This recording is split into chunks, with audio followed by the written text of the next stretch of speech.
कल्पना से भी ऊंचे बर्फीले पहाड़ और इन पर्वतों की तलहटी में स्थित मानसरोवर झील सदियों से आकर्षण का केंद्र रही है। इसके ठीक सेंटर में एक ऐसा पेड़ है जिसके फलों से सभी प्रकार के शारीरिक व मानसिक रोगों का उपचार संभव है। नमस्कार, लाइफ चेंजर में आपका स्वागत है। आज की इस वीडियो में हम बात कर रहे हैं मानसरोवर झील की, जिसने कैलाश पर्वत को घेर कर उसके धार्मिक महत्व को और भी अधिक बढ़ा दिया है। कैलाश पर्वत के बारे में हम अपनी पिछली वीडियो में बात कर चुके हैं। अगर आपने वो वीडियो नहीं देखी है तो एक बार जरूर देखना। मानसरोवर, जिसे शिव का धाम माना जाता है, अपने आप में एक बहुत पवित्र स्थान है। मानसरोवर यात्रा भी बहुत रोमांचकारी होती है और साथ में सबसे ज़्यादा कठिन भी। आज की इस वीडियो में हम मानसरोवर यात्रा के बारे में भी बात करेंगे। अगर कोई आपसे पूछे धरती का केंद्र बिंदु कहाँ है, तो आपका जवाब होना चाहिए कैलाश पर्वत पर स्थित मानसरोवर झील। कहते हैं कि कैलाश पर्वत पर भगवान शिव साक्षात विराजमान है। संस्कृत शब्द मानसरोवर मानस तथा सरोवर से मिलकर बना है, जिसका अर्थ है मन का सरोवर। कैलाश मानसरोवर का नाम सुनते ही हर किसी का मन वहां जाने को बेताब हो जाता है। मानसरोवर के कारण कुमायूं की धरती पुराणों में उत्तराखंड के नाम से जानी जाती है। हालांकि यह पर्वत हिमालय के उत्तरी क्षेत्र तिब्बत में आता है और तिब्बत चीन के अधीन है, इसलिए कैलाश पर्वत चीन में आता है। इस क्षेत्र को शिवम्भू कहा गया है। वैज्ञानिकों का मानना है कि भारतीय उपमहाद्वीप के चारों ओर पहले समुद्र होता था। इसके रसिया से टकराने से हिमालय का निर्माण हुआ। यह घटना लगभग 10 करोड़ वर्ष पूर्व घटित हुई थी। इस अलौकिक जगह पर प्रकाश तरंगों और ध्वनि तरंगों का अद्भुत समागम होता है, जो ओम की प्रतिध्वनि करता है। इस पावन स्थल को भारतीय दर्शन के हृदय की उपमा भी दी जाती है, जिसमें भारतीय सभ्यता की झलक दिखाई देती है। कैलाश पर्वत की तलछटी में एक कल्प वृक्ष लगा हुआ है। कैलाश पर्वत के दक्षिणी भाग को नीलम, पूर्व भाग को क्रिस्टल, पश्चिम को रूबी और उत्तर को स्वर्ण के रूप में माना जाता है।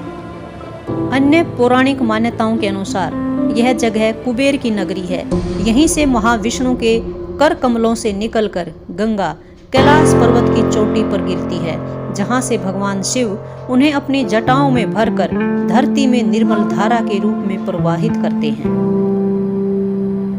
कैलाश पर्वत पर कैलाशपति सदा शिव विराजे हैं, जिसके ऊपर स्वर्ग और नीचे मृत्युलोक है। इसकी बाहरी एरिया 52 किलोमीटर है और मानसरोवर पहाड़ों से घिरी हुई एक झील है, जो पुराणों में क्षीर सागर के नाम से जानी जाती है। क्षीर सागर कैलाश से 40 किलोमीटर की दूरी पर है और इसी में शेष शैया पर विष्णु व लक्ष्मी विराजित हो पूरे संसार को संचालित कर रहे हैं। यह क्षीर सागर विष्णु का अस्थायी निवास है, जबकि विष्णु जी का स्थायी निवास हिंद महासागर है। कैलाश मानसरोवर से जुड़े हजारों रहस्य पुराणों में भरे पड़े हैं। शिव पुराण, स्कंद पुराण, मत्स्य पुराण, इन सब में कैलाश खंड नाम से अलग ही अध्याय है, जिसमें कैलाश मानसरोवर की महिमा का गुणगान किया हुआ है। यहाँ तक पहुंचकर ध्यान करने वाले को मोक्ष प्राप्त हो जाता है। भारतीय दार्शनिकों और साधकों का तो यह प्रमुख स्थल है। यहाँ की जाने वाली तपस्या तुरंत ही मोक्ष प्रदान करने वाली होती है। अब इतनी सारी बातें हमने मानसरोवर के बारे में कर ली हैं, तो अब ये भी जान लेते हैं कि इस पवित्र स्थान पर कैसे पहुंचा जा सकता है। स्वर्ग जैसे इस स्थान पर सिर्फ ध्यानी और योगी ही रह सकते हैं, या वे लोग रह सकते हैं जो इस तरह के वातावरण में रहने की जिनको आदत है। यहाँ चारों तरफ कल्पना से भी ऊंचे बर्फीले पहाड़ हैं। जैसे कुछ पहाड़ों की ऊंचाई 3500 मीटर से भी अधिक है। कैलाश पर्वत की ऊंचाई 22,028 फीट है। आपको 75 किलोमीटर पैदल मार्ग चलने और पहाड़ियों पर चढ़ने के लिए तैयार रहना होगा। इसके लिए जरूरी है कि आपका शरीर मजबूत हो और हर तरह के वातावरण और थकान को सहन करने वाला हो। हालांकि सरकार ने चीन से बात करके अब नाथुला दर्रा से यात्रा करने की अनुमति ले ली है। तो अब कार द्वारा भी वहां पहुंचा जा सकता है। फिर भी 10-15 किलोमीटर तक तो पैदल चलने के लिए तैयार रहें। कार से जाएं या पैदल, यह दुनिया का सबसे दुर्गम और खतरनाक स्थान है। यहाँ सही सलामत पहुंचना और वापस आना तो शिव की मर्जी पर ही निर्भर करता है। नीचे एक बार खाइयों में झांकने पर जमीन नजर नहीं आती है। यहाँ पर ऑक्सीजन की भी मात्रा काफी कम हो जाती है, जिससे सिर दर्द और सांस लेने में तकलीफ जैसी परेशानियां शुरू हो जाती हैं।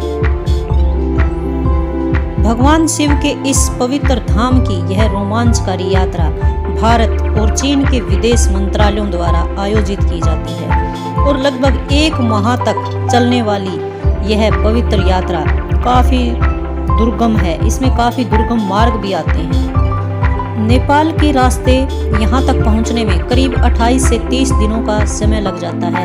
यानी कि यह यात्रा यदि कोई बीच में रुकावट ना हो तो घर से लेकर पुण्य घर तक पहुँचने में कम से कम 45 दिनों की होती है। प्राचीन काल से ही अनेक धर्मों के लिए इस स्थान का विशेष महत्व रहा है। इस स्थान से जुड़े सभी मत और लोक कथाएं केवल एक ही सत्य को प्रदर्शित करती हैं कि ईश्वर ही सत्य है और सत्य ही शिव है।